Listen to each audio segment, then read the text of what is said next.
Welcome to Shanti Fine Arts. Today we are going to learn to paint realistic clouds, photorealistic clouds with oil paints.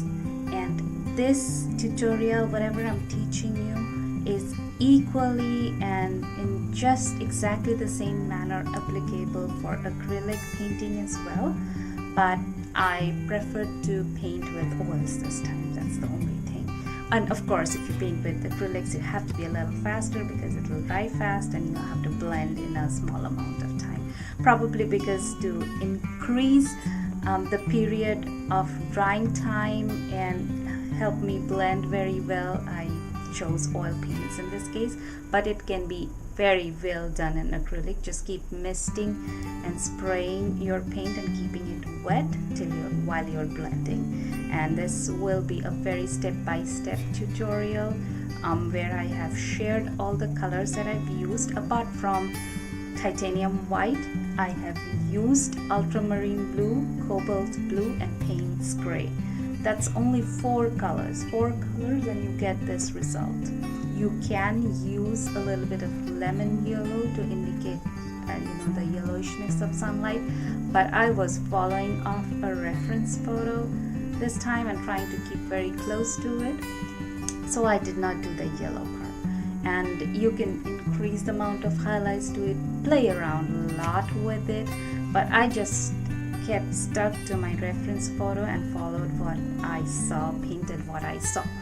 And that is what my general advice, if I may, would be to you if you are starting off painting clouds with oil or acrylic. Do have a reference photo. I cannot stress how important it is to paint realistically, to have a reference photo. It is because we have been watching clouds ever since we are born. So it's not that we do not know what clouds look like, but painting what we know is a altogether different thing. When it is in our mind, it's a different thing. When you try to paint it, it's a different thing altogether. And we come with shapes looking like baked potatoes and a very sharp, harsh lines. And clouds are actually a balance of blending and keeping some edges sharp. So to do that, when you're starting off, please find a reference photo. I found this one out of Pixabay, but you can choose any reference photo. I'm sure clouds is something that you can find tons and tons of reference photos which are royalty free. So go ahead and give it a try. If you have any questions, let me know in the comments. I'll try my best to answer them. And let me know if you find this video useful, if you find this tutorial useful rather. And like, comment, and definitely subscribe. If you subscribe, that's the best way of keeping track of when the videos are coming up. Although I post videos every Wednesday and Friday evenings, but still, as soon as it comes up, if you're subscribed, it will pop up in your notification of YouTube. So do subscribe. And as usual, I'll put the links to all the materials that I've used and links to all my social media presence down below in the video description. Do check it out and follow me. I have started off with painting my background a solid color of ultramarine blue and white. On top of it, I am starting off with painting the general shape of the cloud. I'm loosely following a photo here. Like I said, reference photos are very important when you're starting off with painting clouds. It kind of gives you a good idea of your values and where to put the different shapes and what typical shape you should follow. Like you are watching me, I am first putting down the mid-tone. In things like clouds, and most of the times I like to start off painting with a mid-tone color, not too light, not too dark. Here I am achieving a mid-tone gray by mixing Payne's gray with a little bit of white and adding a little pinch of ultramarine blue. You are watching that apart from the main block of cloud, I've added a few wisps of cloud, which at this moment cannot be noticed very well. Now I'm coming back with a darker shade of gray mixed with a lot more blue this time, and putting in some shadow areas.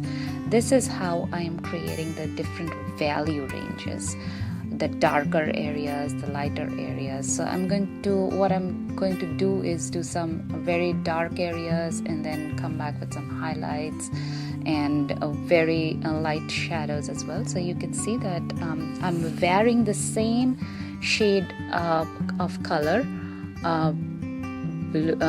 gray and blue. I'm working on the same shades.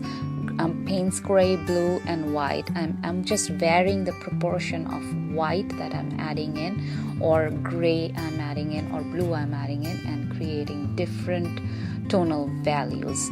And in painting clouds, this is actually the most important, to vary your lights and darks and come up with good contrast.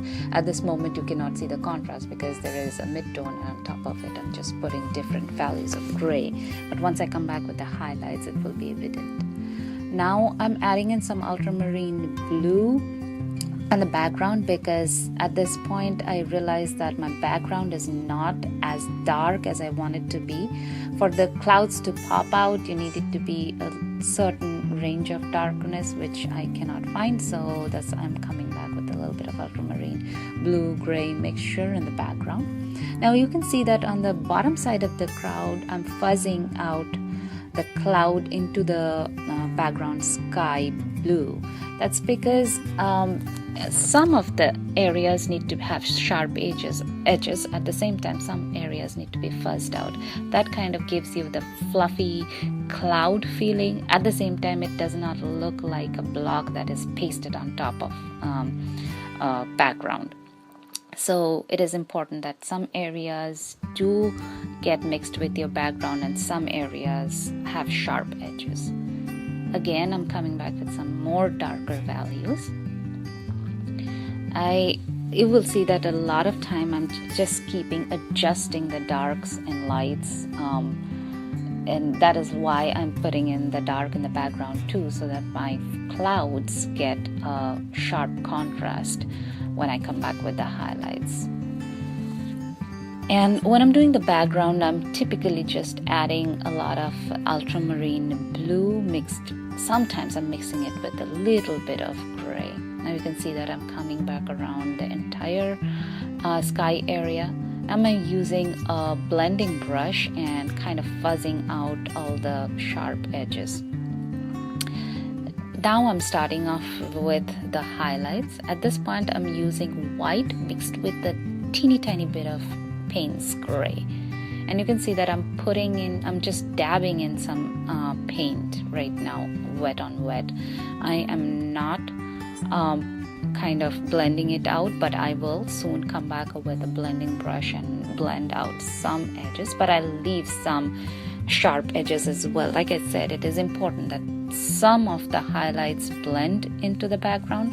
However, some needs to stand out, and some edges need to be sharp, some edges need to be fuzzed out. That is what is going to create the variations, and that is what is going to make it look realistic, because that is what our target is here, to paint realistic clouds. You can see that I am keeping on adding more and more of the white with tiny bit of gray at different areas where I want to put in the lighter highlights. I'll continue doing it for quite a bit. You can see that as I'm coming down towards the bottom part of the clouds, I'm generally keeping it much lighter than the top parts as far as highlights are concerned. Adding some more highlights on the top of the wisps of cloud that are floating around.